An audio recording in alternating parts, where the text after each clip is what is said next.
So now we're going to go over the forms that you have tried in the other quiz, but now you have my video to guarantee to get a 100 on your quiz with the forms. Again, what we were doing is we're identifying the positive degree and then going to change it into the comparative and the superlative, keeping the same case number gender. But now we are using irregulars. All that stuff we have learned about comparatives, that's out the window. Actually, it's not really, but the irregulars, you just got to memorize. There's no way around it. You've got to memorize the forms, and that's all what we have up here.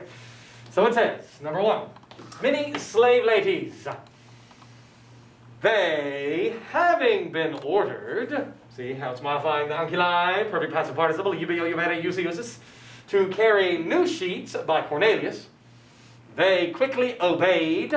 The word pareo parere means to obey. This is the perfect stem with an alternate perfect ending. They did obey, running about concursantes hither and thither. So it's nominative plural.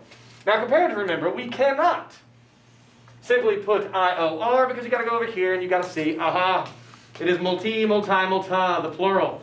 So it's going to be plures, plura, which would decline in the following way.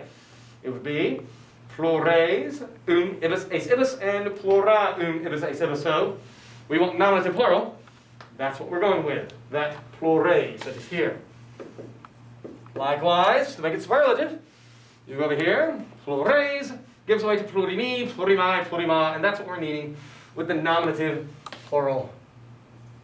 Plurimi, feminine. Now, we are turning our attention to the adverbs. Now, you gotta love the adverbs, especially the irregulars. Let's look at them up here. Everyone in orange, you just write the 3 of them down. It is easy as that. You can memorize, there's only one form. Multum, it describes how you do something, a lot.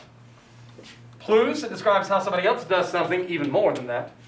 And then you have the person who does it, plurimum, the most. Number 2, serviboni, the good slaves, having been called, perfect passive participle, 4th principal part, by Cornelius himself.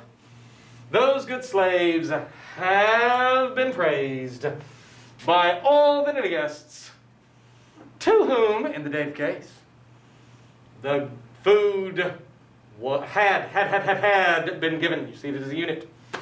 So here it is going to be nominative plural boni. Don't give me to that bony or business. That's saying gooder. Instead, you look over here.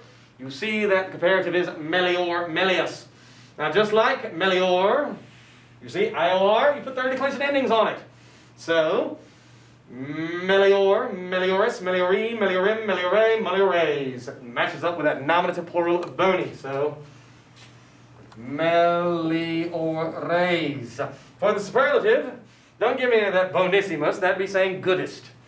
Instead, it's going to be optimus aum. But you want to make it first and second declension. Optim, ucio, all the way down to there. Nominative plural. Optimi. Moving on to the adverbs, you got to love them because that's only one form to memorize. Do something well, bene. Somebody might be able to do something even better, melius. And if somebody does something the best, optime. You can see it written over here in orange, bene, melius, and optime. Moving on. Hopefully you're getting all this down. I'm going to get that 100 as you follow along, having tried it already yourself, and perhaps not come up with the right answers. But hopefully this video will not last long. We move on to number 3 of the irregulars. There it is. Malorum. Uh-oh. Yikes. Sorry about that. There it is. Genitive plural. Now, as it is genitive plural, I can tell by just looking at it from 1,000 miles away. So the slaves carrying, ferentes, present active participle, telling me which slaves, carrying trays full of bad apples. Do you see malorum, malorum? The word for bad, malu, saum, is just like malum, malum. Full of bad apples. Those slaves will be sent back. That E from a third conjugation verb, mid-o, mid-re, tells me its future, will be sent back to the kitchen. So here, malorum. You don't give me that malior business. It's payor, payus. So, payor. Remember that all comparatives are third declension, even the irregular ones. And so it is, as you see over here for the neuter, payorum. They be it.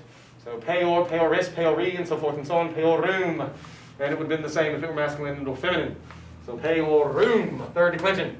And over here, pessim, and it needs to obviously be first and second declension, genitive plural, pessimorum. For the comparatives, positive adverb would be, you can just memorize it, which in this instance is not going to start with a, sorry about that, not with a P. I was looking at that one there, but it's male, only one form. That's all you have to memorize. The comparative is the one that has a P.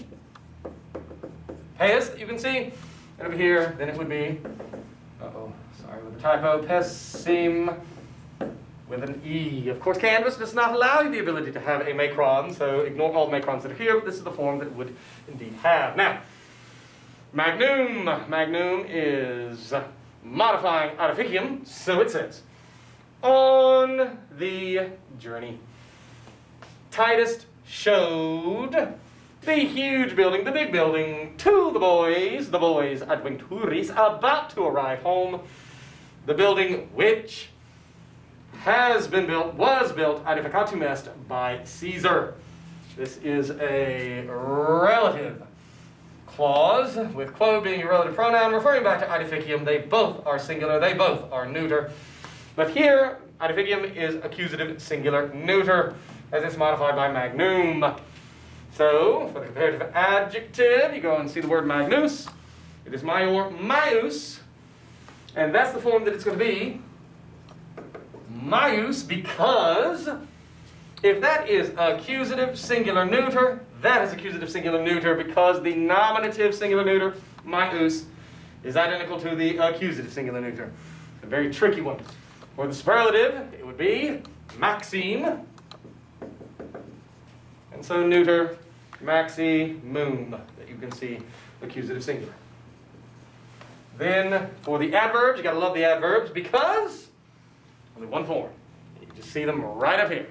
Magnopere, how do I love my cat? Greatly. Magus, how do I love my father? More. Greatly.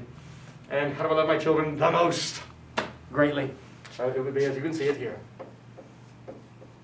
Magnopere and magus and maxime. One more down here at the bottom, the word parvo. So, non datum est. It was not given from the pork to the little client who was sitting on the farthest ultimo bed. And so, parvo could be, or I should say, dative or ablative singular, but since we have that ditransitive verb, it is the dative modifying clienti. So, we need to make parvo dative singular, but the comparative of it, minor minus. So, dative singular, minor would be here, minor, minoris, minori. So, here it is, minori. For the superlative, that would be minim. Minim. And you want to be dative? Us, e, o. And for the, of course, adverbs, gotta love them, only one form. Positive adverb is, look over here. Ah, there it is, paulum. You gotta memorize them. They are irregular. Comparative, I look over here, minus. And then finally, superlative adverb, minime, leastly. So, how often do you eat pork? Only a little bit. Somebody might even less. And then a vegetarian eats pork the least or leastly. And these are the forms that obviously will now guarantee you 100 on the quiz.